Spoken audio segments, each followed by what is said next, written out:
नमस्कार.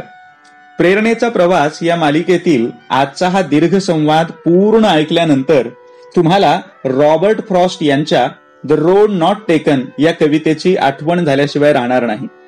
कारण आजचा विषय आहे पुन्हा शेतीकडे का वळायचे, आणि हे सांगणारे तरुण तेजांकित आहेत संतोष सहाने जुन्नर.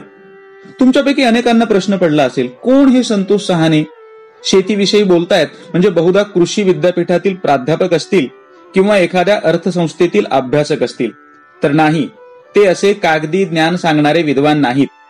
शेती आणि शेतीपूरक उद्योगांमध्ये त्यांनी मागील 15 वर्षांपासून जे प्रयोग केले आहेत त्यातून त्यांच्याकडे आलेली शहाणीव ते आपल्यासोबत वाटून घेणार आहेत. कृषी विद्यापीठाचे पदवीधर, कीटकशास्त्र या विषयात डॉक्टरेट, संशोधन, व्यवस्थापन, समुपदेशन यासोबतच फोरकास्ट ॲग्रोटेक या नामांकित कंपनीचे संस्थापक आणि मुख्य कार्यकारी अधिकारी, सेंद्रिय शेती, कृषी व्यापार व्यवस्थापन आणि वनस्पती संरक्षण या विषयाचे मास्टर ट्रेनर.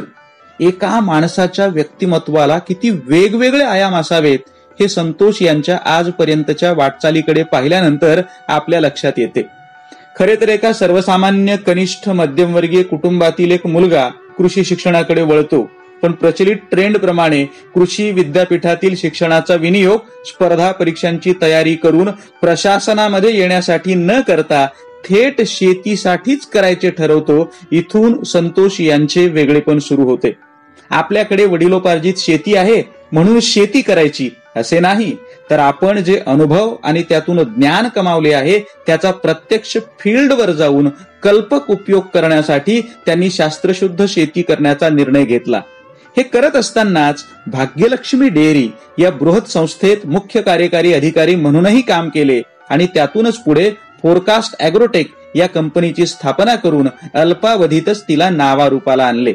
सतत नवीन शिकण्याची ओढ आणि वेगवेगळे प्रयोग करून पाहण्याची कांक्षा यातून न केवळ भारतात तर जगभरातील अनेक देशात ते जाऊन आलेले आहेत.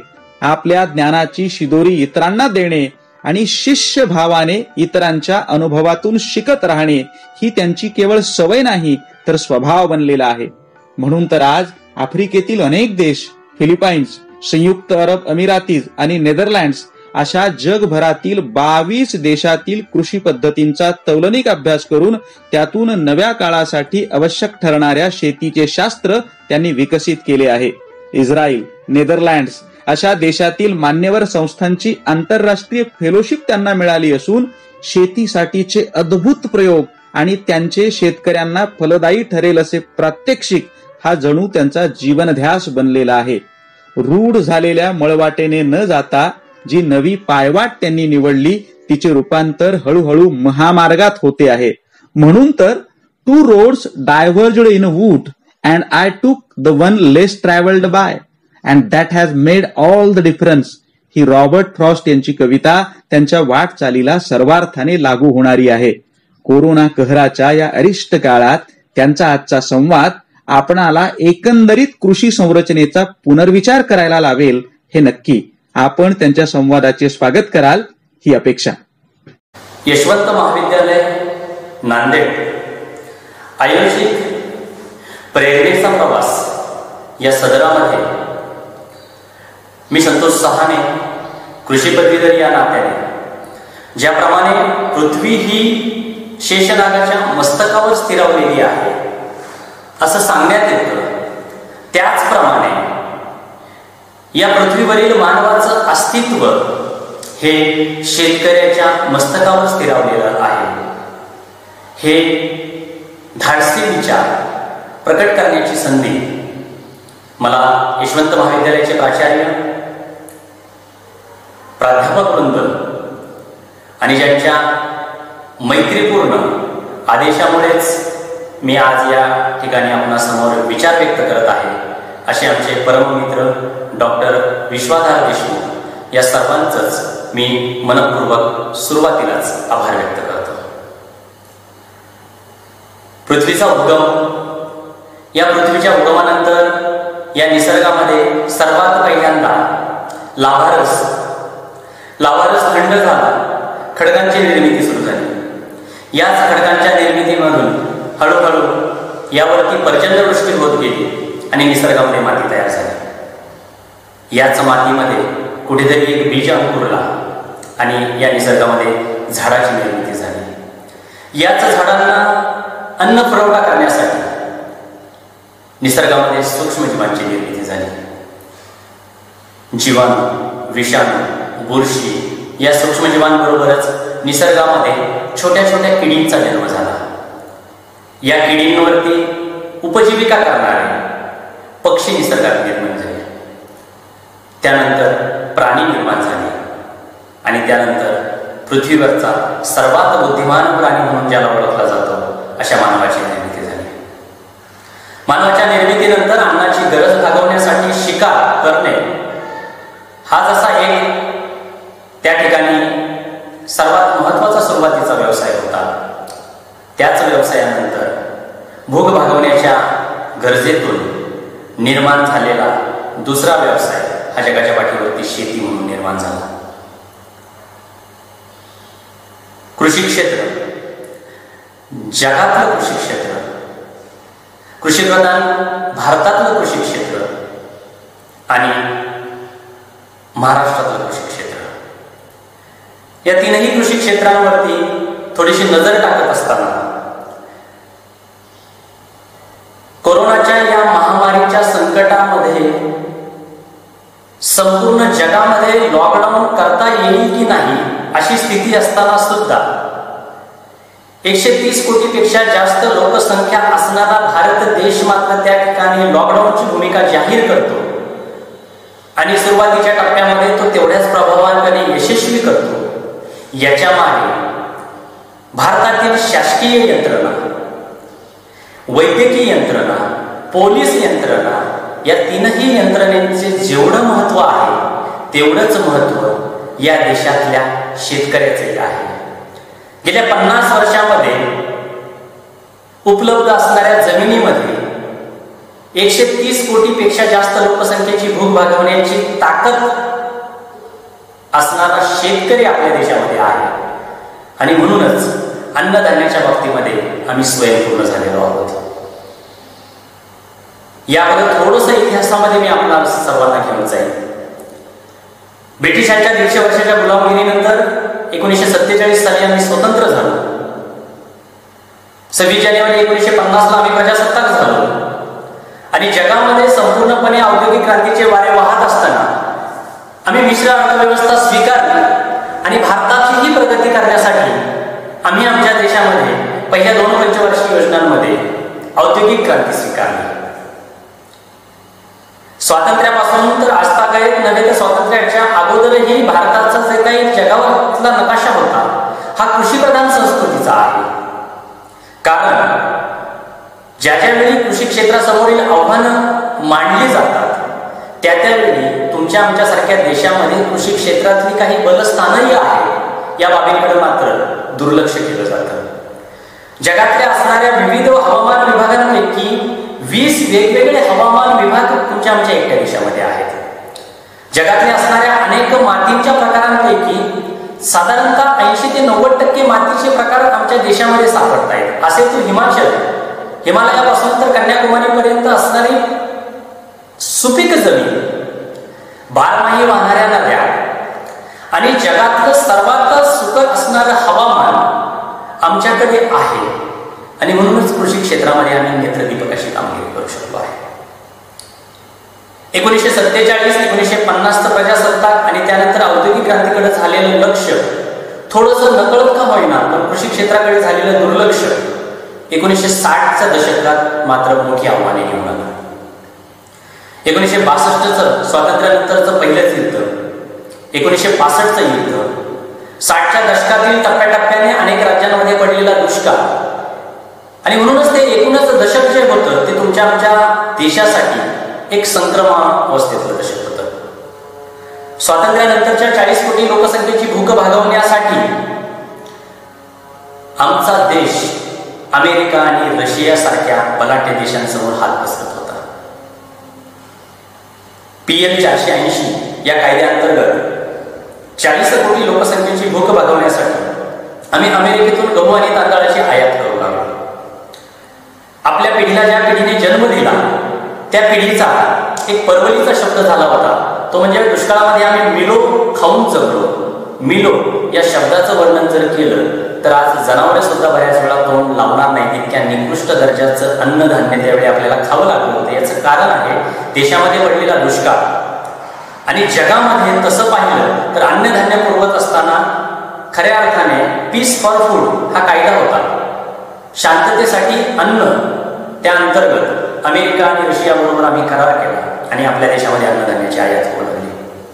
परंतु आयातीवरती आम्ही किती दिवस अवलंबून राहणार आहोत हा विचार त्यावेळी करण्यात आला. आणि मग जगाच्या शेतीचा ज्यावेळी अभ्यास करण्यात आला त्यावेळी कमी क्षेत्रामध्ये जास्त उत्पादन देणाऱ्या गहू आणि तांदळाच्या संकरित गुटक्या जाती जगातल्या अनेक देशांमध्ये घेतल्या जात होत्या. डॉक्टर नॉर्मन बोरलॉग जगाच्या हरित क्रांतीचे प्रणेते यांच्या पावलावर पाऊल ठेवून आमच्या देशाच्या शासकीय धोरणातून देशाच्या हरित क्रांतीचे प्रणेते डॉक्टर एम एस स्वामीनाथन यांनी आमच्या देशामध्ये हरित क्रांतीला सुरुवात केली. ती त्या काळची गरज होती. 40 कोटी लोकसंख्येची भूक भागवणं ही आद्य गरज असल्यामुळे त्यावेळी आम्हाला संकरित जातींचा स्वीकार करणं हे गरजेचं होतं. भारतातलं पंजाब आणि हरियाणाच्या सीमेवरती बांधण्यात आलेलं भाकरा नांगल हे धरण, त्या धरणाच्या माध्यमातून पंजाब आणि हरियाणा या राज्यांमध्ये झालेली सिंचनाची सोय, देशामध्ये आलेल्या संकरित जाती, या संकरित जातींना वाढवण्यासाठी वापरण्यात आलेली रासायनिक खते, संकरित जाती, रासायनिक खते, सिंचनाच्या सुविधा यामुळेच एकेकाळी 40 कोटी लोकसंख्येची भूक भागवण्यासाठी अमेरिका आणि रशियावरती अवलंबून असणारा तुमचा आमचा देश तेवढ्याच भूभागामध्ये, तेवढ्याच भौगोलिक क्षेत्रामध्ये आज 140 कोटीपेक्षाही जास्त लोकसंख्येची भूक भागवण्याची ताकद ठेवतो. हे जर कशाचं यश असेल तर ते म्हणजे त्या कालावधीमध्ये हरित क्रांतीच्या घेतल्या गेलेल्या निर्णयाचं. आणि मला प्रत्येक नाण्याला 2 बाजू असतात. ज्याप्रमाणे हरित क्रांतीच्या माध्यमातून संकरित जाती आल्या, रासायनिक खतं आली, आम्ही मोठ्या प्रमाणात अन्नधान्याचं उत्पादन घेऊन स्वयंपूर्णतेकडे वाटचाल करू लागलो, पण तेवढ्याच मोठ्या प्रमाणामध्ये नैसर्गिक सुबत्ता असणाऱ्या तुमच्या आमच्या देशामध्ये प्रत्येक पिकाच्या अनेक मोठ्या प्रजाती होत्या. एकट्या भाताच्या 100 पेक्षा जाती ह्या आमच्या देशामध्ये होत्या. परंतु जास्त उत्पादन घेण्याच्या त्या वेळेच्या गरजेमुळे आम्ही फक्त संकरित जातींनाच प्राधान्य देऊ लागलो आणि त्यामुळे निसर्गातल्या असणारा आमचा जो काही अनमोल ठेवा होता तो हळूहळू लोप पावायला लागला. आज मी थोडंसं विस्तृतपणे या ठिकाणी हे विषय मांडण्याचं कारण आहे की मला माहिती आहे महाविद्यालयातील तुम्ही विद्यार्थी हे सगळं ज्यावेळी ऐकाल त्यावेळी ज्या दुर्लक्षित असणाऱ्या, मी म्हणेन दुर्लक्षित म्हणजे जाणून बुजून दुर्लक्षित असणाऱ्या शेती क्षेत्राकडे कोणत्याही अभ्यासक्रमाचं शिक्षण घेणाऱ्या विद्यार्थ्यांनी अभ्यासू दृष्टीने या क्षेत्राकडे पाहण्याची गरज आज निर्माण झालेली आहे. म्हणजे कृषी क्षेत्र फक्त कृषी पदवीधरानेच हाताळावं किंवा कृषी क्षेत्र फक्त शेतकऱ्यांनीच हाताळावं असं नाहीये. तर ज्या निसर्गामध्ये तुम्ही आम्ही राहत आहोत अशा प्रत्येकाने या कृषी क्षेत्राकडे डोळसपणे पाहण्याची गरज आहे. अन्नधान्याची गरज होती म्हणून आम्ही हरित क्रांती स्वीकारली, परंतु नाण्याची ही एक बाजू जरी तेवढी मोठी प्रामुख्याने खरी असली तरी नाण्याची दुसरी बाजू मात्र अशीच आहे की त्याच संकरित जातींमुळे, त्याच रासायनिक खतांच्या अतिरेकी वापरामुळे, हा शब्द थोडासा खटकेल परंतु अतिरेकी मी आवर्जून म्हणेन, कारण या अतिवापरामुळे, सिंचनाची सुविधा झाल्यामुळे, पाण्याच्याही अतिवापरामुळे आज भारतातलं 30% जास्त सुपीक असणारं क्षेत्र नापिकतेकडे झोपू लागलेलं आहे. आणि मग दिवसेंदिवस शेतीमध्ये जर असेच समस्या निर्माण झाल्या तर मग मात्र भविष्यामध्ये अशा कोरोनासारख्या जर काही जागतिक महामारी पुन्हा एकदा निर्माण झाल्या तर मग मात्र आपल्यासारख्या जगातल्या क्रमांक 2 वर असणाऱ्या लोकसंख्या असणाऱ्या देशातल्या नागरिकांची अन्नधान्याची भूक भागवणं मात्र अतिशय कठीण होऊन बसणार आहे. मी हे सांगण्याचं कारण असं आहे की कृषी क्षेत्राकडे पुन्हा एकदा डोळसपणे पाहावं. केवळ तुम्ही आम्ही न पाहता सगळ्याच शासकीय धोरणांमधून ते पाहिलं जावं. 90च्या दशकामध्ये आमच्या देशामध्ये सिंथेटिक पायरोथ्राईड गटातली औषधं आली, सायपरमेथ्रिन, डेल्टामेथ्रिन, अल्फामेथ्रिन या गटातली कीटकनाशकं आली आणि आम्ही त्या ठिकाणी समोर औषध मारलं की पाठीमागे किडींचा सडा पडलेला दिसायचा. आणि मग ही औषधं बाजारपेठेमध्ये इतक्या मोठ्या प्रमाणात विकली जाऊ लागली, यांचा इतका अतिवापर झाला की त्या किडींमध्ये या औषधांना पचवण्याची ताकद निर्माण झाली. आणि म्हणून 90च्या दशकामध्ये सुरू झालेली सिंथेटिक पायरेथ्राईड गटातली ही औषधं 5 वर्षामध्येच किडींमध्ये या औषधांना पचवण्याची प्रतिकारक क्षमता तयार झाली. 95-96च्या कालावधीमध्ये कापसावर बोंडअळीचा इतक्या मोठ्या प्रमाणात प्रादुर्भाव झाला की या गटातल्या सगळ्या प्रकारच्या औषधांचा वापर करूनही बोंडअळी आटोक्यात आली नाही.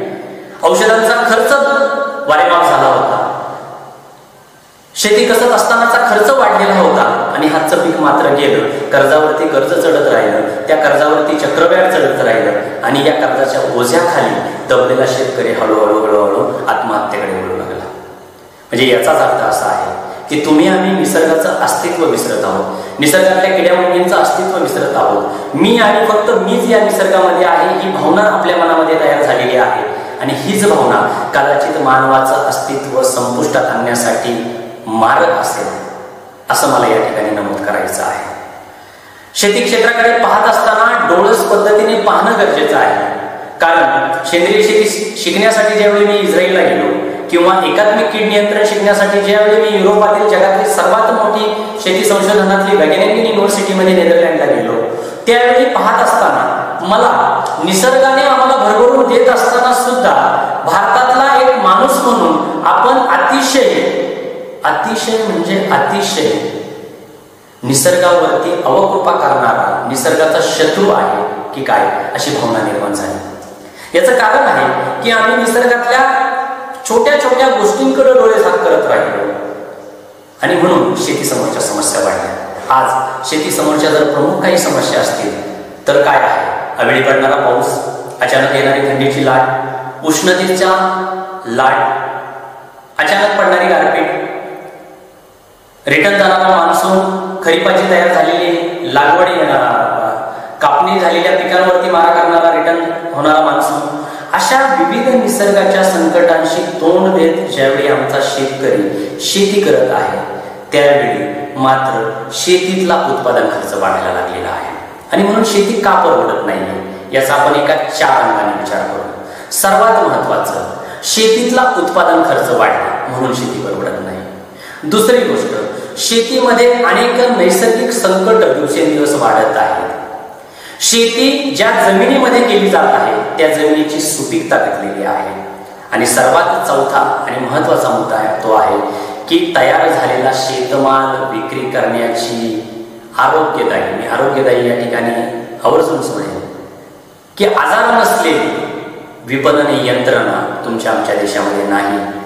उत्पादक ते ग्राहक याच्यामध्ये असणारी प्रचंड मोठी साखळी शेतकऱ्याने उत्पादित केलेल्या शेतमालाला योग्य बाजारभाव देऊ शकत नाही आणि ग्राहकाला वाजवी दरामध्ये त्या ठिकाणी पोहोचवू शकत नाही. आणि म्हणून या 4ही अंगांचा जर आपण बारकाईने विचार केला तर एक गोष्ट मात्र प्रकर्षाने जाणवते की आम्हाला 4ही अंगांवरती काम करणं गरजेचं आहे. फक्त मार्केटिंगवरती काम करायचं असेल तर विपणन व्यवस्थेमध्ये कोरोना नंतरचं जग बदललेलं आहे, खाणारा ग्राहक बदललेला आहे. आणि म्हणून आमच्या कृषी अर्थशास्त्रामध्ये एक शिकवलं जातं की जगाच्या पाठीवरती कृषी अर्थशास्त्राचा एक साधा आणि सोपा नियम आहे, तो म्हणजे जे पिकतंय ते विकून दाखवा, अन्यथा बाजारपेठेमध्ये जे विकलं जातंय तेच पिकवा. बऱ्याच वेळा भौगोलिक हवामानामुळे, बऱ्याच वेळा जमिनीच्या सुपीकतेमुळे ठराविक एका वर्गातलीच पिकं घेणं आम्हाला बंधनकारक असतं. परंतु हळूहळू ग्राहकाची मागणी बदलत असताना आम्हाला मात्र ग्राहकाच्या मागणीनुसार शेतमालाचं उत्पादन करणं हे फार गरजेचं असणार आहे. उत्पादन करत असताना शेती करायची कोणी? तर मी म्हणेन जगातल्या सर्वात हुशार प्राण्याने इथून पुढे शेती करणं गरजेचं आहे. घरातल्या सर्वात हुशार माणसाने इथून पुढे शेती करणं गरजेचं आहे. मग याचा अर्थ आतापर्यंत ज्या पिढ्यांनी शेती केली ती हुशार नव्हती का? तर ती निश्चितच हुशार होती. ती हुशार होती म्हणूनच आज आपण या ठिकाणी लॉकडाऊनच्या कालावधीमध्ये सुद्धा घरात आरामशीर राहू शकलेलो आहे. परंतु हे सगळं करत असताना, अर्थव्यवस्थेचा गाडा ओढत असताना काही बाबी नकळतपणे राहून गेल्या. काही बाबी नकळतपणे अंमलात आणण्याचं राहून गेल्या, काही बाबी नकळतपणे सांगण्याच्या राहून गेल्या आणि मग फक्त उत्पादन वाढीच्या हव्यासापोटी आम्ही काही मूलभूत गोष्टींकडे दुर्लक्ष केलं. जमिनीमध्येच शेती केली जाणार आहे. मातीविना शेती हा प्रकार आता जगामध्ये येत आहे हायड्रोपोनिक्सच्या माध्यमातून. परंतु जागतिक लोकसंख्येची अन्नधान्याची गरज भागवायची असेल, जागतिक अन्न सुरक्षा त्या ठिकाणी अग्रक्रमी असेल तर मातीची सुपीकता हा अतिशय अग्रक्रम असणारा विषय आहे.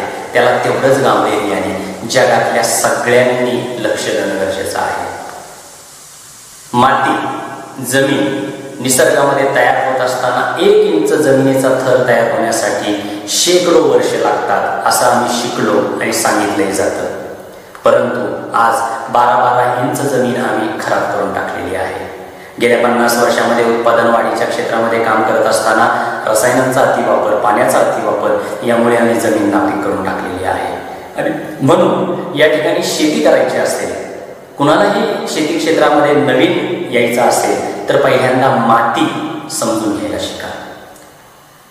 ऋषी पराशर यांचा जे कृषीवरचा जो ग्रंथ आहे त्यातलं सर्वात महत्वाचं एक वाक्य आहे ते म्हणजे जंतूनं जीवनं कृषी.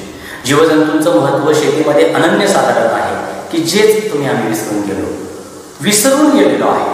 शिकवलं नाहीये का, सांगितलं नाहीये का, तर मी या ठिकाणी ठाम विरोध करेन की बऱ्याच वेळा असं म्हटलं जातं की आम्हाला फक्त सांगितलं गेलं की युरिया वापरा, आम्हाला फक्त सांगितलं गेलं DAP वापरा, आम्हाला फक्त सांगितलं गेलं पोटॅश वापरा. पण आजही कोणत्याही कृषी विद्यापीठाचा अभ्यासक्रम त्या ठिकाणी बाहेर काढा.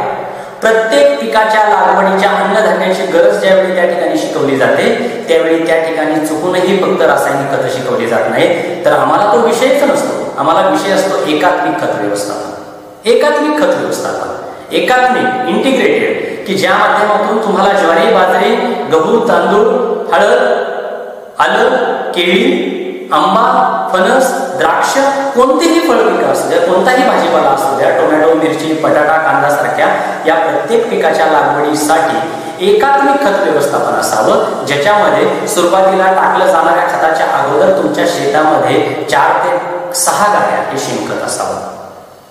परंतु पशुधन आम्ही कमी केलं. ट्रॅक्टर आला आमच्या शेतीमध्ये आणि हळूहळू आमच्या गोठ्यामध्ये असणारी जनावरं ही बाजाराकडे जाऊ लागली. आम्ही आमच्या गोठ्यातली जनावरं कमी केली. जनावरं सांभाळण्यासाठी मनुष्यबळ नाही म्हणून आम्ही त्या ठिकाणी जनावरं संपवली आणि यांत्रिकीकरणाचा स्वीकार केल्यामुळे आमच्या जमिनीमध्ये ट्रॅक्टर आला. ट्रॅक्टर ही शास्त्र म्हणून चुकीचं होतं का, तर निश्चित नाही. कमी वेळेमध्ये जास्तीत जास्त क्षेत्रावरती काम करण्यासाठी आम्हाला मजुराबरोबरच ट्रॅक्टरचीही गरज होती. परंतु गोधनाकडे मात्र त्या माध्यमातून दुर्लक्ष झालं आणि शेणखत त्या ठिकाणी कमी होत गेलं. शेणखत कमी झालं त्यामुळे जमिनीतला जीवजंतूंचा वावर कमी झाला आणि मग कोणतंही रसायन तुमच्या शेतीसाठी देण्यासाठी, पिकाला उचलून देण्यासाठी आवश्यक असणारे जीवजंतू जमिनीतून संपत गेले. आणि मग एकेकाळी 20 वर्षापूर्वी, 25 वर्षापूर्वी युरिया 25 किलो वापरून सुद्धा 1 एकरची आमची ज्वारी बाजरी निघत होती. त्याच 1 एकरच्या ज्वारी बाजरीसाठी मात्र आज 4-4 पोती युरिया टाकलं तरी तेवढं उत्पादन मिळत नाही. 2-2 बॅगा DAP टाकलं तरी तेवढं उत्पादन मिळत नाही. याचं कारण असं आहे, तुम्ही आम्ही शेतकरी म्हणून वापरलं गेलेलं जे खत आहे ते खत उचलून देण्यासाठी जीवजंतूंचा वापर त्या ठिकाणी असणं गरजेचं आहे. तो तुमच्या आमच्या जमिनीतून कमी झालेला आहे आणि म्हणून जैविक खतांचा वापर त्या ठिकाणी वाढणं गरजेचं आहे. मग जैविक खतं आमच्याकडे नाही आहेत का, तर गेले 30 वर्षापासून भारतातल्या प्रत्येक शेतकऱ्यापर्यंत जैविक खतं सांगण्यात आलेली आहेत, सुचवण्यात आलेली आहे. कृषी विद्यापीठ असेल, कृषी विज्ञान केंद्र असेल, यांच्या माध्यमातून जैविक खतांचं असणारं महत्त्व शेतकऱ्याला पटवून दिलं गेलेलं आहे. परंतु माझ्यासाठी मात्र शेती करत असताना युरियाच महत्त्वाचा आहे, DAPच महत्त्वाचा आहे. जैविक खतांचा त्या ठिकाणी तेवढा मोठा वापर केला तरी रिझल्ट दिसत नाही. ह्या वेगवेगळ्या प्रकारच्या भावना शेतकऱ्याच्या मनामध्ये निर्माण होत असल्यामुळं त्या ठिकाणी जैविक खतांचा वापर होत नाही आणि मग केवळ आणि केवळ रासायनिक खतांच्या जोरावरती त्या ठिकाणी पिकं घेतली जातात आणि उत्पादन खर्च वाढतो. रासायनिक खतांच्या जोरावरती ही पिकं घेत असताना ज्या जमिनीमध्ये जीवजंतूच नाही त्या जमिनीतून निर्माण होत असणाऱ्या त्या वनस्पतीला संतुलित आहार मिळत नाही आणि ज्या वनस्पतींना संतुलित आहार मिळत नाही त्या वनस्पतींमध्ये प्रतिकारक क्षमता कमी होते. पहा, कोरोनाच्या महामारीने जगातल्या प्रत्येक माणसाला प्रतिकारक क्षमता या शब्दाचा विचार करायला शिकवलं. तुमच्या आमच्या शरीराची प्रतिकारक क्षमता जर चांगली असेल तर निसर्गातला कोणताच विषाणू, निसर्गातली कोणतीच कीड किंवा निसर्गातला कोणताच रोगाला तुम्ही बळी पडू शकत नाही, कारण तुमची प्रतिकारक क्षमता. मग मानवाची प्रतिकारक क्षमता कशावरती अवलंबून आहे? तर मानवाची प्रतिकारक क्षमता जशी आहारावरती आहे, संतुलित आहारावरती आहे, विहारावरती आहे, तसंच कृषी क्षेत्रामध्ये कोणत्याही पिकाची प्रतिकारक क्षमता ही त्याला मिळणाऱ्या संतुलित आहारावरती आहे. मी युरिया टाकला आणि फक्त नत्र मिळालं तर इतर जी अन्नद्रव्य आहेत ती मला संतुलित प्रमाणामध्ये न मिळाल्यामुळे त्या पिकाची प्रतिकारक क्षमता कमी होते. आणि मग निसर्गाचा साधा आणि सोपा नियम आहे जो डार्विन तुम्हाला आम्हाला शिकून गेला, तो म्हणजे सर्वायवल ऑफ द फिटेस्ट आणि स्ट्रगल फॉर एक्झिस्टन्स. या निसर्गामध्ये तोच टिकणार आहे जो फिट आहे, आणि ज्याला टिकायचं आहे त्याने स्ट्रगल करायचं आहे. नापीक झालेल्या जमिनीमध्ये, पूर्णपणे सुपीकता नष्ट होत असलेल्या जमिनीमध्ये ज्यावेळी त्या पिकाला स्वतःला उभं राहायचं असतं त्यावेळी त्या ठिकाणी त्याची ताकद तिथे वाया जाते. आणि त्यामुळे निसर्गातून येणाऱ्या कीड आणि रोगांविरुद्ध लढण्याची वनस्पतीची जी मूलभूत ताकद असते, जी प्रतिकारक क्षमता आहे ती कमी होत आहे. आणि म्हणून दिवसेंदिवस पिकांवरती विविध किडी आणि रोगांचा प्रादुर्भाव होत आहे. आणि म्हणून या ठिकाणी शेतकरी जर कुणी हे ऐकणार असाल तर निसर्गातल्या तुमच्या आमच्या पिकांवरती किडी आणि रोग येतात तर त्यांच्यासाठी औषध फवारण्यापेक्षा, त्यांच्यासाठी वेगवेगळी रसायनं फवारण्यापेक्षा त्या पिकाला संतुलित आहार मला देता येतोय का? माझ्या शेतामध्ये मला शेणखत वापरता येतंय का? माझ्या शेतामध्ये मला हिरवळीची खतं वापरता येत आहेत का? माझ्या शेतामध्ये मला जीवामृत वापरता येतंय का? माझ्या शेतामध्ये मला जैविक खतं वापरता येतात का? याचा प्राधान्याने विचार करावा. आल्यानंतर पाहू हे शेतीचं गणित नाहीये, तर याच्या अगोदर काळजी घेणं हे शेतीचं सूत्र आहे. हे सूत्र जगातल्या ज्या ज्या देशांनी, जगातल्या ज्या ज्या शेतकऱ्यांनी स्वीकारलं ती मंडळी शेतीमध्ये अतिशय मोठ्या प्रमाणात यशस्वी झालेली आहे. आणि म्हणून मातीची सुपीकता ही प्रत्येक शेतकऱ्याच्या दृष्टीने अग्रक्रमी असावी ही मी खऱ्या अर्थाने इथं प्रकर्षाने विनंती करतो. सुपीकतेवरतीच अन्न सुरक्षा निर्माण आहे, सुपीकतेवरतीच आहारातील सकसता निर्माण आहे आणि सुपीकतेवरतीच कीड आणि रोगाचं नियंत्रण अवलंबून आहे. मग जीवाणूंचं महत्व जर आम्हाला पडलं आणि आम्ही जीवाणूंचा वापर शेतीमध्ये वाढवला तर तुम्हाला सांगतो या ठिकाणी शेतीतले 50% प्रश्न संपणार आहे. पण आजही भारतामध्ये 100 शेतकऱ्यांमागे 2 शेतकरी फक्त जैविक खतं वापर करतात. हे मी धाडसाने बोलतो आहे. हा आकडा फार मोठ्या प्रमाणामध्ये काढला तर याच्यापेक्षाही कमी असू शकेल, परंतु इतक्या कमी प्रमाणात जर तुमच्या आमच्या शेतामध्ये जीवजीवाणूंचा वापर असेल तर तुम्हाला आम्हाला येणाऱ्या काळात फार मोठ्या समस्यांना सामोरं जावं लागणार आहे. कीड आणि रोगाच्या नियंत्रणासाठी हजारो प्रकारची रसायनं वापरली जातात की ज्याचे विपरीत परिणाम आता मानवाच्या शरीरावरती दिसायला लागलेले आहेत. मला या ठिकाणी एक गोष्ट आवर्जून नमूद करावीशी वाटेल. तेल अविवपासून शेफाईम म्हणून शहरामध्ये सुरू असलेला आंतरराष्ट्रीय सेंद्रिय प्रशिक्षण, त्या प्रशिक्षणामध्ये मी भारताचं प्रतिनिधित्व करत होतो आणि पहिलंच आमचं जे व्याख्यान देणारे व्याख्याते आले होते जेरुसलेम विद्यापीठातून, ती प्राध्यापिका आम्हाला डीडीटी शिकवत होती. आणि डीडीटी शिकवता शिकवता तिने एक सहज प्रश्न विचारला की is there anybody from India, कोणी भारतातून आलेला आहे का? मी पटकन हातवरती केला, कारण सेंद्रिय शेती म्हणलं की मुळातच सेंद्रिय शेतीचं पायाभूत शिक्षणच भारताकडे आहे, त्यानंतर जगाकडे गेलं. जीवजीवाणूंचं महत्व, शेतीतलं महत्व जीवाणूंचं हे भारताकडे आहे, नंतर जगाकडे गेलं. म्हणून मला थोडंसं अभिमानाने वाटलं, परंतु संपूर्ण लेक्चर होईपर्यंत तिने परत मला काहीच विचारलं नाही. माझ्या मनामध्ये प्रश्न निर्माण झाला की हे का? आणि मग लेक्चर झाल्यानंतर मी तिला सहज विचारलं की तुम्ही असं काय विचारलं की कोणी भारतातून आहे का? तर तिने सहज सांगितलं की डीडीटी या कीटकनाशकाचे दुष्परिणाम जेवढे जगातल्या अनेक देशांना भोगावे लागलेले आहेत त्यामध्ये भारतही तेवढाच अग्रक्रमी आहे. डीडीटी 1939 साली पॉल मुलर या शास्त्रज्ञाने संशोधित केलेलं एक संशोधन, या संशोधनाच्या माध्यमातून हे औषध निसर्गातील किडींना मारण्याची ताकद ठेवतो हा शोध बाहेर आला, हा शोध जगाला आला आणि संपूर्ण जगाला आनंद झाला. डीडीटी मुळे निसर्गातल्या अनेक किडी ज्या मानवाच्या पाळीव प्राण्यांना आणि मानवाच्या शेतीला हानिकारक आहेत यांच्यापासून सुटका देऊ शकतो. त्यामुळे हे संशोधन डोक्यावर घेऊन नाचवण्यात आलं. हो, डोक्यावर. याचं कारण आहे, कोणतंही संशोधन डोक्यावर घेणं म्हणजे 1943 साली पॉल मुलर या शास्त्रज्ञाला या शोधाबद्दल जगातलं सर्वोच्च पारितोषिक देऊन गौरवण्यात आलं आणि ते होतं नोबेल. 1943 साली नोबेल देऊन गौरवण्यात आलेले हे संशोधन जगातल्या अनेक देशांमध्ये उत्पादित करण्यात आलं, जगातल्या अनेक देशांमध्ये त्याचा वापर सुरू झाला, जमिनींमध्ये निसर्गातल्या तयार करणाऱ्या शेतीतल्या अनेक पिकांवरती वापर चालू झाला, धुळणी चालू झाली आणि या निसर्गातल्या काही पशुपक्ष्यांवरती परिणाम होऊ लागला, या निसर्गातल्या अनेक पक्ष्यांवरती परिणाम झाला, या निसर्गातल्या अनेक प्राण्यांवरती परिणाम झाला. आणि हाच अभ्यास एक पर्यावरण तज्ञ होती रॅचेल कार्सन नावाची, तिने एका पुस्तकामध्ये नमूद केला. पुस्तकाचं नाव होतं सायलेंट स्प्रिंग, शांत वसंत ऋतू. वसंत ऋतू की शांत आणि वसंत ऋतू हे असामायिक समीकरण आहे. म्हणजे वसंत ऋतू कधीच शांत असू शकत नाही, कारण ज्या वसंत ऋतूमध्ये झाडांना नवं पालवी फुटलेली असते, निसर्गामध्ये नवं चैतन्य निर्माण झालेलं असतं, पशुपक्ष्यांचा किलबिलाट वाढलेला असतो, त्याच वसंत ऋतूला शांत लिहिण्याची ताकद हिने ठेवली. आणि पुस्तकाचं नाव विचित्र असल्यामुळे हे पुस्तक जगभर चालायला सुरुवात झाली. आणि याच पुस्तकामध्ये DDT ह्या रसायनांमुळे येणाऱ्या कालावधीमध्ये नव्हे तर निसर्गातल्या अनेक पशुपक्ष्यांवरती हानिकारक परिणाम झालेले आहेत. आणि याचीच निष्पत्ती काय असेल तर येणाऱ्या कालावधीमध्ये मानवाला वेगवेगळ्या आजारांना सामोरं जावं लागणार आहे.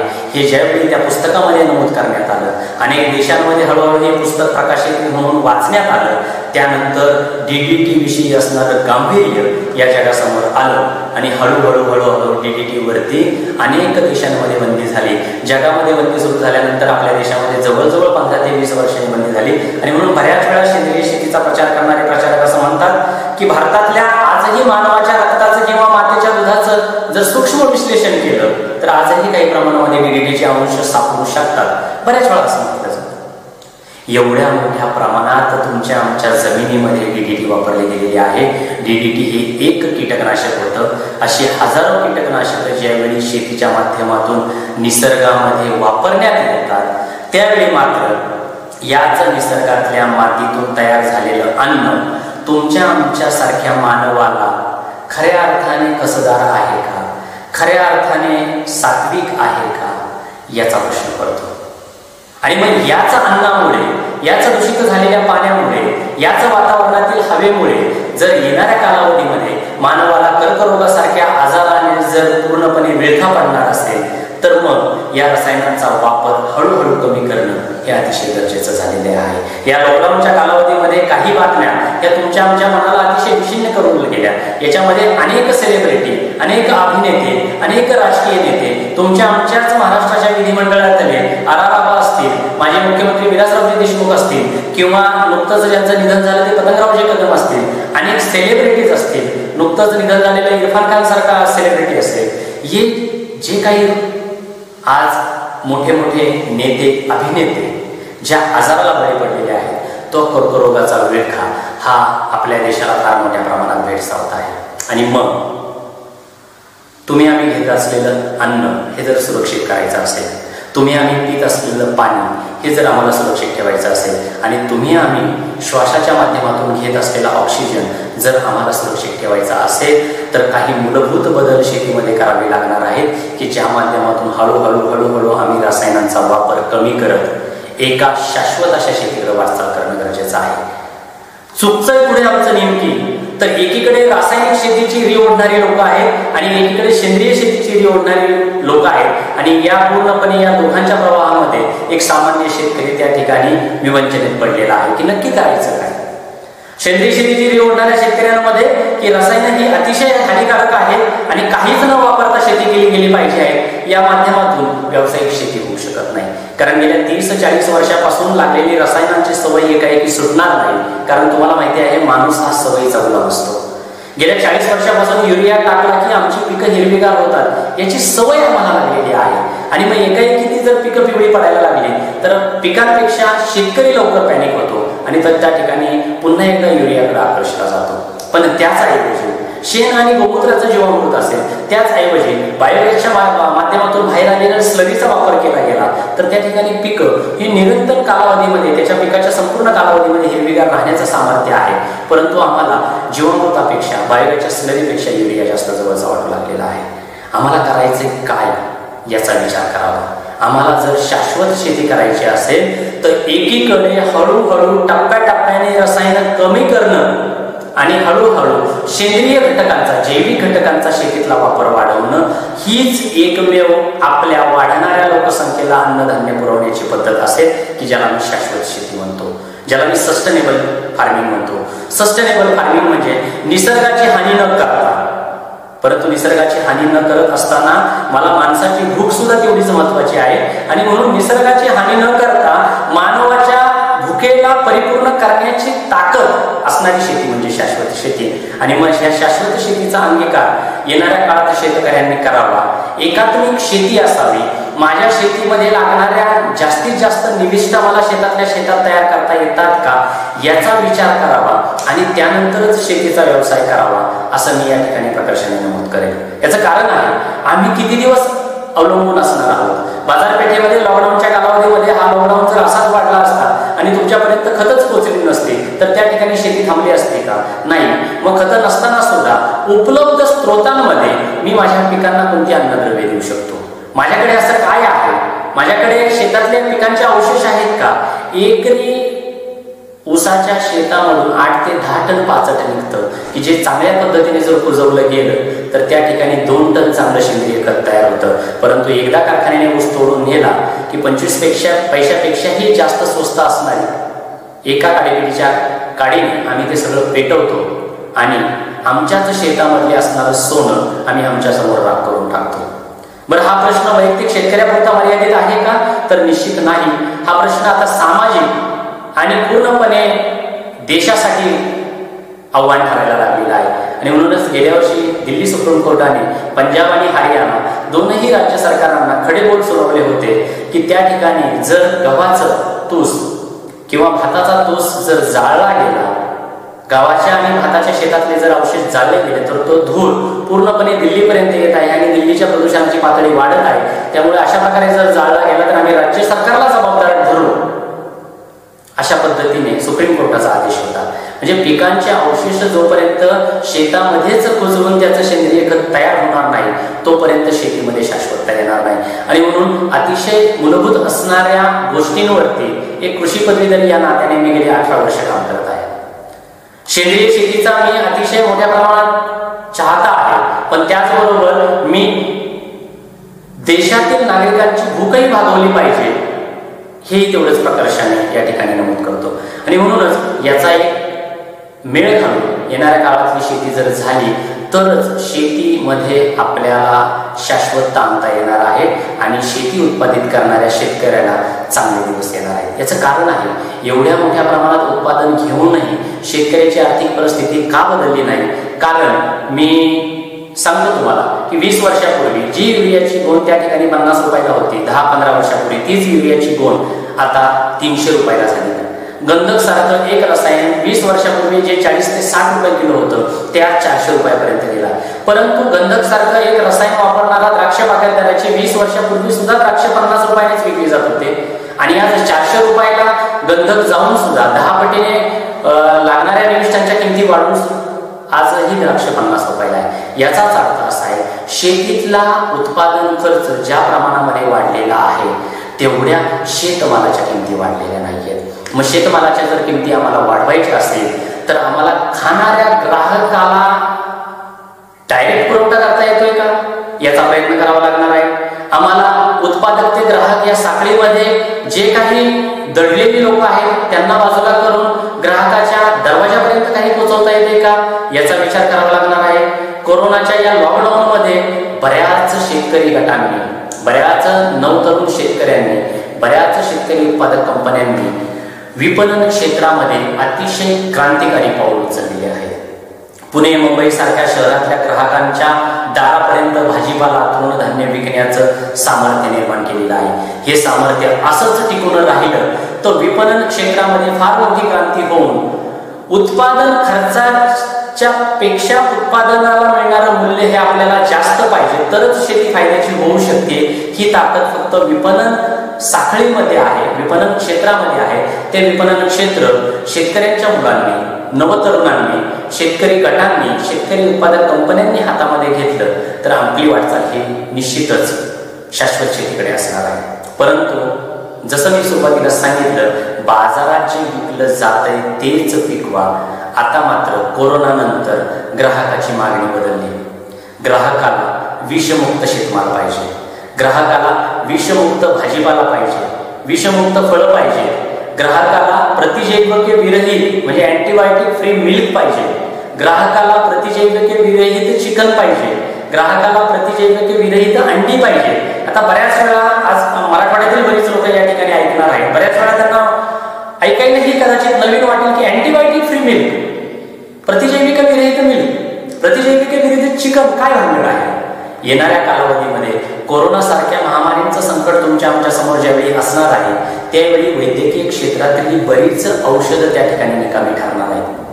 आपल्या देशासमोर येणाऱ्या कालावधीमध्ये तुमच्या आमच्या शरीरामध्ये प्रतिजैविकांचा वाढत असणारा रेजिस्टन्स पॉवर ही फार मोठी समस्या तुमच्या आमच्या देशामध्ये आहे. बरीचशी प्रतिजैविके आता आमच्या शरीरावरती कोणता रोग आला तर त्याच्यामध्ये निकामी ठरत आहेत. याचं कारण आहे की बऱ्याच वेळा प्रतिजैविक नकळतपणे आमच्या शरीरामध्ये जात असतात. मी डायरेक्टली आरोप करणार नाही, पण बऱ्याच वेळा प्रतिजैविके आम्हाला गरज नसताना दिले जातात. 2 दिवसामध्ये आम्हाला बरं वाटल्यानंतर आम्ही 2 दिवस 4 दिवसासाठी दिली गेलेली प्रतिजैविके अँटीबायोटिक 2च दिवस खातो आणि 2 दिवस सोडून देतो. त्यामुळे कमी प्रमाणात डोस आमच्या शरीरामध्ये जातो. ही 2 कारणांमुळे आमच्या शरीरांमध्ये जी गेलेली प्रतिजैविक हळूहळू आमचं शरीर त्याला साथ देत नाही आणि मग आम्ही येणाऱ्या काळात विविध अशा रोगांना ज्यावेळी बळी पडू त्यावेळी आमच्या बॉडीमध्ये असणारा हा अँटीबायोटिक रेजिस्टन्स ही फार मोठी समस्या असणार आहे. अजून अँटीबायोटिक आमच्या शरीरामध्ये कुठून जातं तर ज्या गायींच्या दुधाचं उत्पादन होत असतं या गायी मग ती एचएफ असेल, जर्सी असेल, आम्ही आणली युरोपातून जिथं जास्तीत जास्त तापमान 18 डिग्री सेल्सिअस आहे. आम्ही कमीत कमी 18 मध्ये तिला सांभाळतो आहे. आम्ही 45-50 डिग्री सेल्सिअस मध्ये तिला सांभाळतो आहे. विपरीत असणाऱ्या भौगोलिक परिस्थितीमध्ये जास्त उत्पादन देत असणाऱ्या या गायी ज्यावेळी आम्ही सांभाळत आहोत त्यावेळी वर्षभर या गायी एका ताणाखाली स्ट्रेस खाली असतात आणि त्याच्यामुळे या गायी वारंवारपणे आजारी पडत असतात. या गायींना विविध रोग येतात आणि मग ह्या रोगांपासून वाचवण्यासाठी ज्यावेळी व्हेटरनरी डॉक्टरांच्या माध्यमातून काही औषधं दिली जातात तर एक नियम असा आहे की आज जर एखाद्या गायीला एखादा अँटीबायोटिक्स दिला असेल तर त्या गायीचं दूध हे मानवी आहारासाठी साधारणपणे 6 ते 7 दिवस वापरण्यात येऊ नये. आता असं म्हटलं तर थोडंसं वावगं वाटेल, पण भारतामध्ये ठराविक काही प्रगत असे मोठे डेअरी फार्म सोडले तर अशा प्रकारची प्रॅक्टिस कोणताही साधा शेतकरी करू शकणार नाही. 7 दिवस ते दूध काढायचं आणि फेकून द्यायचं हा कोणताच शेतकरी करू शकणार नाही किंवा करत नाही. आणि याच्यामुळे तुमच्या आमच्या पर्यंत पोहोचणारं दूध आहे याच्या माध्यमातूनही प्रतिजैविक आमच्या शरीरात जात आहेत.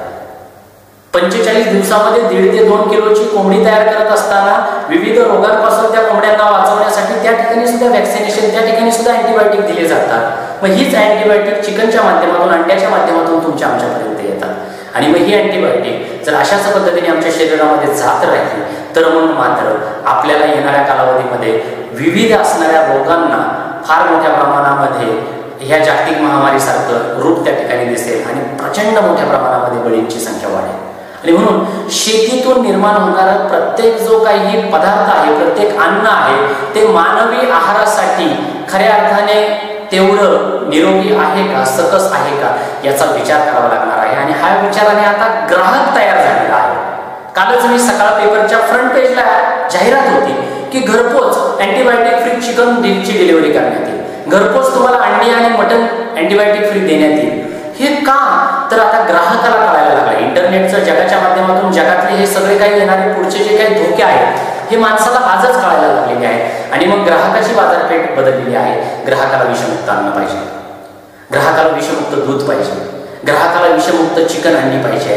मग यावर आधारित छोटे छोटे उद्योग आम्हाला करता येत आहेत का?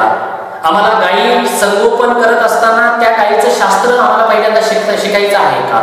दुर्दैवाने आपल्या देशाच्या शिक्षण पद्धतीतून तसं म्हटलं तर आम्ही भाषण करत असताना स्पर्धेच्या युगामध्ये बऱ्याच वेळा असं म्हणायचो की शिक्षणाने खऱ्या अर्थाने जर काय तयार केलं असेल तर शिक्षणाने फक्त आम्ही कारकून निर्माण करू शकलो, कुशल मनुष्यबळ जे निर्माण करणं अपेक्षित होतं ते मात्र नाही. भारतामध्ये शेती आणि शेतीवर आधारित जेवढे काही उद्योगधंदे केले जातात त्या ठिकाणी प्रशिक्षण हे मात्र बाजूला ठेवलं जातं. मला दुधाचा धंदा करायचा असेल तर मी बाजारामध्ये जायचं आहे, चांगल्या दर्जाची गायी आणायची आहे आणि त्या गायीला लगेच दुसऱ्या दिवसापासून दूध काढायला सुरुवात करायची आहे. माझा दुधाचा धंदा सुरू झाला. परंतु त्या गायीचा आहार कसा असावा, त्या गायीचा विहार कसा असावा त्या गाईच्या गोठ्याचं व्यवस्थापन कसं असावं, त्या गाईने दिलेल्या शेण आणि गोमूत्राचं व्यवस्थापन कसं असावं, त्या गाईला आजार होऊ नये म्हणून आहार कसा असावा, त्या गाईचं दूध काढत असताना काळजी काय घ्यावी, गाईचं दूध काढल्यानंतर सड 40 ते 50 मिनिटं उघडे राहतात, ती तेवढ्या कालावधीमध्ये गोठ्यामध्ये बसली गेली नाही पाहिजे, कारण सडातूनच जास्तीत जास्त जीवाणू विषाणू गाईच्या शरीरामध्ये जातात आणि गाई आजारी पडते. ह्या छोट्या छोट्या बाबी दुधाचा धंदा सुरू करण्याच्या अगोदर शिकणं गरजेचं आहे. परंतु दुर्दैवाने आमच्याकडे ती पद्धतच नाही. आम्ही शेती आणि शेतीवर आधारित उद्योगधंद्यांना इतकं हलकेपणाने घेतो की त्याला काय, पोल्ट्री बांधायची आणि चालू करायची आहे, गाई आणायच्या, दुधाचा धंदा चालू करायचा आहे, शेती पेरणी करायची आणि चालू करायचं आहे. इतक्या हलकेपणाने घेत असल्यामुळेच याच्यातले धोके वाढायला लागले आणि शेती हा हातबाट्याचा धंदा झाला. मला नेदरलँडची एक गोष्ट या ठिकाणी आवर्जूनपूर्वक सांगेल. मी नेदरलँडमध्ये शेती जमीन आहे म्हणून तुम्ही शेती करू शकत नाही, तर तुम्हाला शेती करायची असेल तर तुम्हाला प्रशिक्षण घ्यावं लागतं. ते प्रशिक्षण पूर्ण करावं लागतं. ते प्रशिक्षणामध्ये तुम्हाला उत्तीर्ण व्हावं लागतं आणि त्यानंतरच शेती करण्यासाठी तुम्हाला लायसन्स मिळतं. ज्या लायसन्सच्या आधारावरतीच तुम्हाला बाजारपेठेमधून रसायनं विकत मिळतात. त्या लायसन्सच्या आधारावरतीच तुम्हाला शेतीसाठी लागणारी खतं विकत मिळतात. जर तुमच्याकडे ते लायसन्स नसेल, तो परवाना नसेल, तर बाजारपेठेमधून तुम्हाला खतं औषधं मिळत नाही. आज आपण मात्र भारतामध्ये कोणत्याही दुकानामध्ये जाऊन मी स्वतः काय आहे हे न पाहता ही दुकानदार किंवा मी सुद्धा स्वतः मी कोणतंही औषध आणू शकतो, कोणतंही खत आणू शकतो. कोणतं औषध किती प्रमाणामध्ये कशा पद्धतीने मारायचं आहे याचं कोणत्याही प्रकारचं मला शिक्षण नसताना सुद्धा मी फक्त सांघिक गोष्टीवरती ते त्या ठिकाणी आणतो आणि वापरतो. नेदरलँडमध्ये मात्र मी औषध काय आहे, त्याची दाहकता काय आहे, त्याचं प्रमाण किती आहे, उरलेलं औषध मला कुठे ठेवायचं आहे, औषध फवारल्यानंतरचा पंप धुतल्यानंतर ते पाणी कुठं टाकायचं आहे, इतके बारकावे त्या ठिकाणी सांभाळले जातात. माझ्या शेजारी जर शेताच्या शेजारी जर पाण्याचा प्रवाह असेल तर त्या रसायनाचे अवशेष त्या पाण्यामध्ये गेले नाही पाहिजेत, ही माझी जबाबदारी असते. चुकूनही त्या ठिकाणी पाण्यामध्ये जर अवशेष असतील, सापडले, तर त्या ठिकाणी मला दंड करण्यात येतो. ही नेदरलँडची शेती पद्धती. आमच्याकडे मात्र कोणीही जायचं, कोणतंही औषध आणायचं, कोणत्याही प्रमाणामध्ये फवारायचं. एकीकडे फवारणी चालू आहे, एकीकडे दुपारची नेहारी चालू आहे. तेच फवारणी करत असताना त्यातलंच पाणी कुठेतरी विहिरीपर्यंत पोहोचत आहे. तेच विहिरीतलं पाणी तुमच्या आमच्या पुन्हा एकदा मानव आहारात जात आहे आणि त्याच पाण्याचे, त्याच अन्नाचे, त्याच हवेचे दुष्परिणाम म्हणजे आज केरळमधल्या कासारगोड आणि कोक्काड या 2 जिल्ह्यातल्या अनेक खेड्यांमध्ये व्यंग घेऊन मुलं जन्माला येत आहेत. स्लो पॉयझनिंग इन इंडिया एक छोटीशी क्लिप आहे, नक्की आवर्जून पहा. कॅन्सर ट्रेन ही छोटी क्लिप आहे. पंजाबमधल्या बठिंडामधून निघणारी ही रेल्वे रोज रात्री 9:30 वाजता निघते आणि बिकानेरपर्यंत पोहोचते. बिकानेरच्या हॉस्पिटलमध्ये केमोथेरपीची ट्रीटमेंट स्वस्तामध्ये दिली जाते आणि म्हणून कॅन्सर ट्रेन ही रोज पंजाबमध्ये धावते आणि रोज हजारो कॅन्सरचे रुग्ण घेऊन राजस्थानात जाऊन उपचारासाठी जाते. ज्या पंजाब आणि हरियाणाने आम्हाला अन्नधान्य स्वयंपूर्ण करण्यासाठी विडा उचलला होता, त्याच पंजाब आणि हरियाणामध्ये संपूर्णपणे आज कॅन्सरने विळखा घातलेला आहे. हे मर्यादित नाहीये. एकीकडे केरळ, एकीकडे पंजाबमध्ये ही आग येत असताना तुम्ही आम्ही सुरक्षित आहोत असं अजिबात आणू नका. महाराष्ट्रामध्ये फक्त हे हिमनगाचं टोक दिसतं आहे. ज्यावेळी संपूर्ण हिमनग दिसेल त्यावेळी मात्र आपल्याला लक्षात येईल की माझ्याच घरातली, माझ्याच जवळची 4-5 माणसं या रोगाला बळी पडलेली आहेत. आणि म्हणून प्रत्येकाची जबाबदारी आहे कृषी क्षेत्रामध्ये काम करत असताना. आज बऱ्याच अंशी तुम्हाला भावनिक आव्हान वाटेल, परंतु बाजारपेठ बदलत असताना या बाजारपेठेला लागणारा सकस आहार पुरवण्यासाठी मूल्यवर्धित साखळ्या जर आम्ही निर्माण करू शकलो, अर्धापूरची केळी ब्रँडिंगने प्रत्येक वेळी ग्रँड नाईन जास्त उत्पादन मिळवून विकण्यापेक्षा जर नांदेडच्या मातीमध्ये, अर्धापूरच्या त्या परिसरातल्या गावामध्ये अर्धापुरी केळीची एक वेगळी टेस्ट असणारी केळी, जसं लाल केळी आहे, वेलची केळी आहे कोकणातली, तेवढ्याच दर्जाची अर्धापुरी केळी आहे. मग आज केळी खाणारा ग्राहक हा 40 रुपये 50 रुपये डझनने ज्यावेळी खातो त्यावेळी अर्धापुरी केळीची मागणी सुद्धा तेवढ्याच मोठ्या प्रमाणामध्ये वाढू शकतो. पण आम्ही ती कसदार देणार आहोत का? आम्ही ते विषमुक्त देणार आहोत का? आज नांदेड असेल, मराठवाड्यातलं वसमत असेल, हिंगोली असेल, या ठिकाणी हळदीचं उत्पादन फार मोठ्या प्रमाणामध्ये होतं. कोरोनाने हळदीची बाजारपेठ जगभर निर्माण केलेली आहे. नवे नवे हळदीचं महत्त्व जगातल्या प्रत्येकाला कळायला लागलेलं आहे. मग अशा वेळी जगाची कवाडं नव्हे तर भारतातल्या सुद्धा हळदीची डिमांड पूर्ण करू शकणार नाही. एवढी हळदीची मागणी वाढत असताना आम्ही पिकवलेली हळद ही विषमुक्त आहे का? हा विचारणारा ग्राहक त्या ठिकाणी आहे. आणि म्हणून विषमुक्त शेती करत असताना शाश्वत शेती राहील याचीही काळजी घेणं हे तेवढंच गरजेचं आहे. आणि म्हणून जाता जाता मी एक उदाहरण देत आहे, कारण समस्या भरपूर आहेत, संधी प्रचंड दडलेल्या आहेत. विकनेस पाहाल तर विकनेस आमच्याकडे आहे ते म्हणजे शेतीला भांडवल फार मोठ्या प्रमाणामध्ये लागतं, परंतु मला एकरी 5 एकर करण्याच्या अगोदर मी अर्धा एकरमध्ये 1 एकरमध्ये नाविन्यपूर्ण प्रयोग करून ज्या पद्धतीने शहरामध्ये प्रत्येक कुटुंबाचा फॅमिली डॉक्टर आहे, तसा मी शेतकरी म्हणून माझ्या जवळच्या छोट्याशा गावातला छोट्याशा शहरातला एखाद्या 5 ते 10 कुटुंबाचा फॅमिली फार्मर होऊ शकतो का, हा एक नवीन विचार तरुणांना करावा लागेल. आम्हाला कुशल व्हावं लागणार आहे. आम्हाला शेतातल्या छोटे छोटे गोष्टी स्वतःला करता याव्या लागणार आहेत. आणि म्हणून कोरोनाच्या माध्यमातून शहरातून पुन्हा एकदा खेडीकडे वाटचाल केलेली या तरुणांनी स्वतःमध्ये हे कुशल तंत्रज्ञान आत्मसात करावं आणि येणाऱ्या शेतीतील संधींना आव्हान म्हणून न पाहता त्याच्यातून प्रचंड मोठं आपलं भविष्य घडू शकतो या नजरेतून पाहावं अशी एक अपेक्षा या ठिकाणी व्यक्त करतो. आणि त्याबरोबरच या निसर्गामध्ये मानवाच्या अस्तित्वाबरोबरच जैवविविधता ही तेवढीच गरजेची आहे. निसर्ग मधल्या प्रत्येकाचं अस्तित्व त्या ठिकाणी निसर्गाने अधोरेखित केलेलं आहे. म्हणून मी मोठा आहे आणि इतर किडी निसर्गात राहूच नये असं कधीही मनामध्ये आणू नका. मी स्वतः कीटकशास्त्राचा अभ्यास केलेला विद्यार्थी आहे, एंटॉमॉलॉजिस्ट या नात्याने मी एक गोष्ट राहील, माझं एक आर्टिकल आहे, माझा एक ब्लॉग आहे, राहू आनंदी कीटकांच्या विश्वात. हे विश्वच कीटकांचं आहे. त्यांना जर तुम्ही आम्ही संपवण्याचा प्रयत्न केला तर तुम्ही आम्ही संपणार आहोत. मग असे मी जाता जाता सहज एक उदाहरण दिलं, पुन्हा एकदा नेदरलँडचं एक उदाहरण देईल. नेदरलँड सारखे युरोपातले देश जगभर रसायन पुरवणाऱ्या रासायनिक कीटकनाशकांच्या कंपन्यांचं जरी जाळं युरोपामध्ये असलं तरी युरोपामध्ये सगळ्या देशांमध्ये शेती ही निसर्गाला अनुरूप अशीच केली जाते. नेदरलँडमधल्या एका शेतामध्ये फिरत असताना मला त्या ठिकाणी ज्या शेतांमध्ये आम्ही गेलो त्या ठिकाणी 2 गोष्टी प्रकर्षाने जाणवल्या. म्हणजे प्रत्येक 5-10 एकरच्या शेताच्या बाजूने 5-5, 10-10 फुटाचे फुलांचे पट्टे त्यांनी त्या ठिकाणी निर्माण केले होते. विविध रंगांच्या फुलांचे पट्टे हे शेताच्या चहूबाजूने केलं, दिसायला फार आकर्षक होतं. मला वाटलं लँडस्केपिंग मधला हा काही प्रकार असेल, पण ज्यावेळी अभ्यासपूर्ण पद्धतीने त्या ठिकाणी पाहिलं गेलं त्यावेळी लक्षात आलं तुमच्या शेताच्या बाजूने अशी विविध रंग ज्यावेळी फुलं असतील त्यावेळी निसर्गातल्या मित्रकिडी त्या ठिकाणी तुमच्या शेताच्या बाजूला येणार आहेत. याच निसर्गातल्या मित्रकिडी तुमच्या पिकांवरती असणाऱ्या किडींना खाऊन टाकणार आहेत. त्यामुळे निसर्गाचं चक्र त्या ठिकाणी निसर्गच मेंटेन करणार आहे. आम्ही हानिकारक किडींना मारण्यासाठी औषधं मारायला सुरुवात केली आणि त्यामुळे निसर्गातल्या मित्रकिडी मेल्या. मित्रकिडी कमी होत्या, मित्रकिडी मेल्या आणि त्यामुळं हानिकारक असणाऱ्या किडींची संख्या वाढायला लागली आणि आम्हाला रसायनांचा अतिवापर करावा लागला. टोळधाड यायला लागली. निरनिराळ्या किडी, उसावरचा लोकरी मावा असेल, कपाशीवरची बोंड आळी असेल, अशा विविध किडींचं आक्रमण फार मोठ्या प्रमाणामध्ये का होत आहे याचं कारण आहे यांना खाणाऱ्या निसर्गातल्या मित्रकिडी संपायला लागलेल्या आहेत आणि त्या मित्रकिडींना राहण्यासाठी असणारी जागाच आम्ही कुठे ठेवत नाहीये. शेताचे बांध आपण आम्ही संपवून टाकलेले आहेत. शेताच्या बांधावरती असणारी कडुलिंबाची बाभळीची झाडं आम्ही संपवलेली आहेत. पक्ष्यांना थांबायला कुठेही जागा नाही. पक्ष्यांचा आहार आहे आमच्या हानिकारक असणाऱ्या किडींच्या आळ्या, हे पक्ष्यांचा आहार आहे. आणि म्हणून एक उदाहरण नेदरलँडमधलं सांगेल मी नेदरलँडमधल्या एका बागेमध्ये फिरत असताना त्या बागेमध्ये ठिकठिकाणी अशी छोटी छोटी घरट्या टाईप तयार केलेलं होतं की ज्याच्यामध्ये बांबूचे तुकडे लावलेले होते. मी सहज उत्सुकतेने त्याकडे पाहायला गेल्यानंतर एक गोष्ट लक्षात आली की त्या बांबूच्या याच्यातून भरपूर अशा गांधील माशा बाहेर आल्या आणि मी घाबरलो.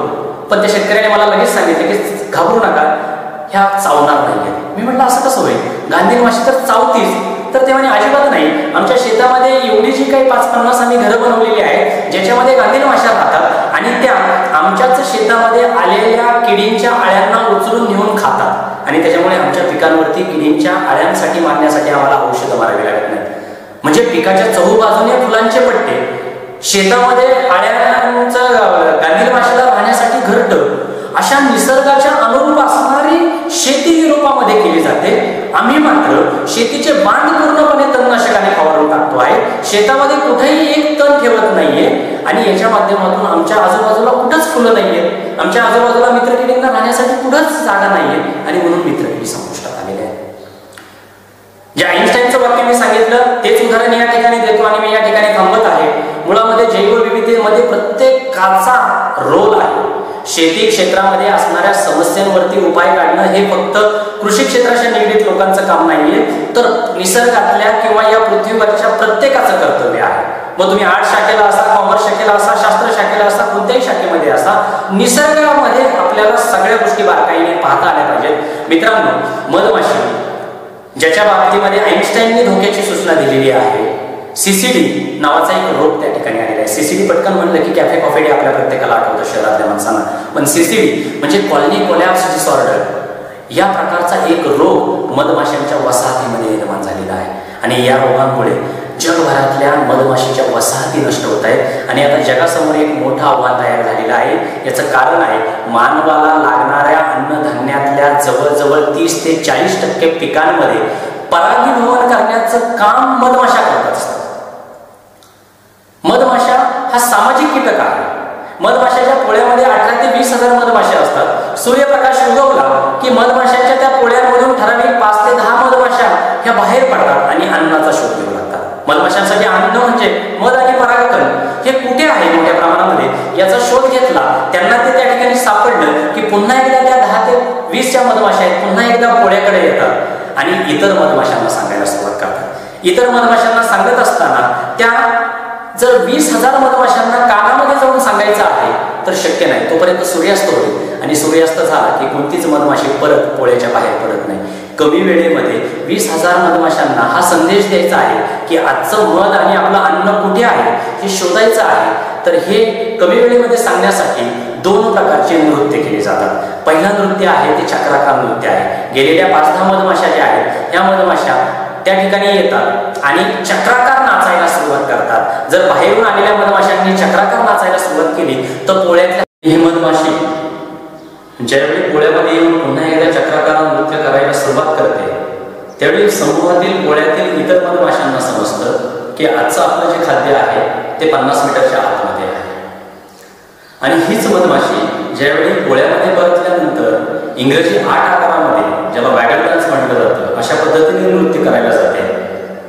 त्यावेळी पोळ्यातील सर्व इतर मधमाशांना समजतं आजचं आपलं जे खाद्य आहे ते पोळ्याच्या अंतरापासून 50 मीटरच्या बाहेर आहे. एकही मधमाशी 50 मीटरच्या आतमध्ये थांबत नाही आणि यामुळे कमी वेळेमध्ये जास्तीत जास्त अन्न संचय करून पावसाळ्याच्या कालावधीमध्ये फुलोरा नसेल त्या अवस्थेमध्ये त्यावेळी या मधमाशा स्वतःचं अन्न साठवून करत असतात.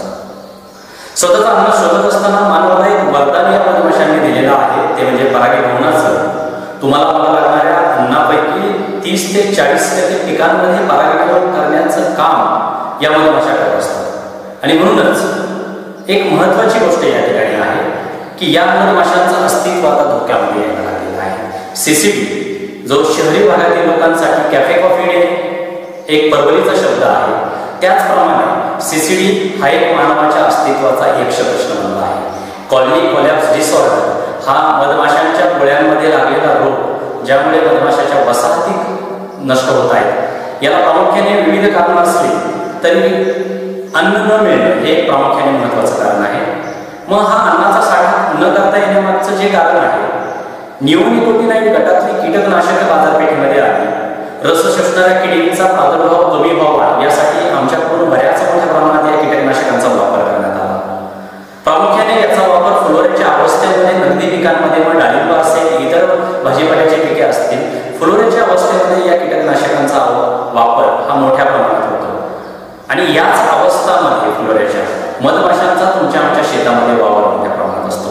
या निओनिकोटिनाइड गटातल्या कीटकनाशकामुळे मधमाशांची सेंट्रल नर्वस सिस्टीमवरती परिणाम झालेला आहे आणि ज्यामुळे या मधमाशा मध शोधायला गेल्यानंतर मध सापडतात परंतु पोळ्यामध्ये ज्यावेळी त्या परततात त्यावेळी चक्राकार नृत्य करायचं आहे की वॅगन डान्स करायचा आहे हे लक्षात येत नाही. आणि याचा परिणाम पोळ्यातील इतर मधमाशांना सूचना न मिळेल त्यांचा अन्न संचयाचा जो साठा आहे तो कमी होत असतो. याचाच परिणाम मधमाशांच्या वसाहती कमी होत आहेत. म्हणजे एकूणच तुमची आमची शेती आणि त्या शेतीवर आधारित असणारं तुमचं आमचं अस्तित्व हे निसर्गाशी एकरूप झालेलं आहे. आणि हे एकरूप होत असताना या छोट्या छोट्या घटकांचा जर एक माणूस म्हणून आम्ही विचार केला नाही तर येणाऱ्या कालावधीमध्ये मात्र मानवाच्या अस्तित्वाचा फार मोठा यक्ष प्रश्न आपल्यासमोर उभा राहणार आहे.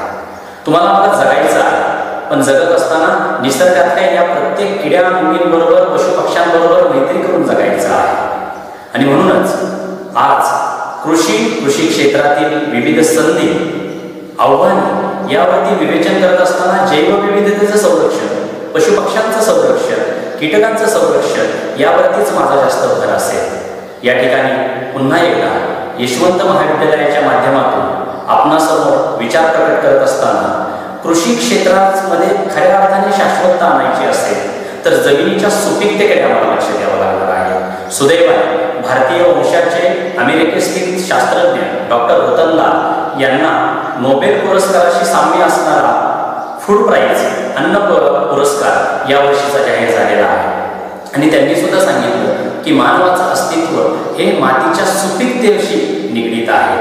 आणि म्हणून या ठिकाणी आम्हाला जमिनीची सुपीकता टिकवून ठेवणं, कीटकांपासून पिकांचं संरक्षण करत असताना जास्तीत जास्त जैवविविधतेला अनुरूप असणाऱ्या उपाययोजना आणणं, जीवाणू योग्य घटकांचा, खतांचा वापर वाढवणं आणि सर्वात महत्त्वाचं म्हणजे यातून तयार झालेल्या उत्पादनाची मूल्यवर्धित विपणन साखळी उभी करणं. गाव पातळीवरती जर अशा मूल्यवर्धित विपणन साखळ्या आम्ही उभ्या करू शकलो आणि शेतकरी म्हणून ज्यावेळी मी याकडे उद्योग म्हणून पाहिले त्यावेळी एकात्मिक शेतीचं मॉडेल उभं करू शकलो तर भारतीय शेतीचं एक वेगळं रूप जगाला पाहायला मिळेल. या एकात्मिक शेतीमध्येच माझ्या 5 एकरच्या शेतामध्ये कदाचित 1 एकरमध्ये मला लागणारं तृणधान्य असेल, एखाद्या एकरमध्ये माझं लागणारं कडधान्याचा प्रकार असेल, एका एकरावरती माझी फळफळांची बाग असेल, एका एकरामध्ये माझ्या जवळ असणाऱ्या गोधनाबद्दल, पशुधनाला लागणारा चारा मी त्या ठिकाणी केलेला असेल आणि उरलेल्या 1 एकरामध्ये मी मत्स्यपालन, कुक्कुटपालनासारख्या पशुधनाच्या संवर्धनासारख्या गोष्टी करेल. हे एकात्मिक मॉडेल ज्यावेळी होईल त्यावेळी शेतीसाठी लागणाऱ्या बऱ्याचशा निविष्ठा आम्ही शेतातल्या शेतात तयार करू आणि जोपर्यंत शेतीतलं परावलंबित्व कमी होत नाहीये तोपर्यंत शेतीतला उत्पादन खर्च कमी होणार नाहीये. शेतीतला उत्पादन खर्च कमी करून उत्पादनामध्ये जास्तीत जास्त गुणवत्ता आणणे हेच येणाऱ्या काळातील सर्वात मोठं आव्हान आणि यातच येणाऱ्या काळातील संधी दडलेली आहे हे विवेचन करून मी या ठिकाणी आपली रजा घेतो. पुन्हा एकदा यशवंत महाविद्यालयाचे प्राचार्य, प्राध्यापक वृंद आणि आमचे परममित्र डॉक्टर विश्वाधार देशमुख यांचे मनपूर्वक आभार व्यक्त करतो आणि थांबतो. जय हिंद, जय महाराष्ट्र, जय किसान.